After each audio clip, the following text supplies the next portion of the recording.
কিরে সাক্ষী, তুই লন্ডন থেকে চলে আসলি কেন? বাবা আমার জন্য একটা ছেলে দেখো, আমি বিয়ে করব। মালিক দেখি কাগজটা তোল। এই ছেলেটা কে বাবা? আরে ও তো আমাদের বাড়ির চাকর রামু। ভগবান তুমি আমার মেয়ের জন্য একটা ভালো পাত্র খুঁজে দাও।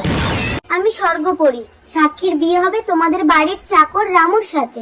অসম্ভব, আমি একটা চাকরকে বিয়ে করব। বিধির লিখন কেউ খণ্ডাতে পারে না। বাবা তুমি এক্ষুনি চাকরটাকে ঘর থেকে বের করো। এই রামু। হ্যাঁ মালিক। এই তুই এক্ষুনি বেরো আমার ঘর থেকে। মালিক আমি না খেতে পেয়ে মরে যাব। এই তুই মরলেই আমার মঙ্গল হবে, যা বেরো। আমাকে বিয়ে করবে। পরি কোথায় তুমি? তোমার জন্য মালিক আমাকে তাড়িয়ে দিয়েছে। আজ 2 দিন আমি কিছু খেতে পাইনি।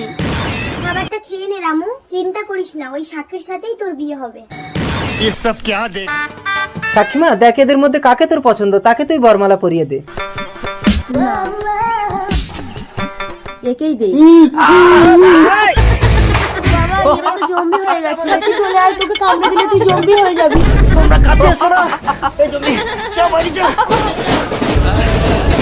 কি গো পরির অভিশাপে ওরা তো জম্বি হয়ে গেল। তাড়াতাড়ি সাক্ষীর বিয়েটা ওই চাকরের সাথে দিয়ে দে, তবেই ওরা জম্বি থেকে মানুষ হবে, নইলে অনেক মানুষ মেরে ফেলবে। সাক্ষী মা, তুই রামুকেই বিয়ে করে নে।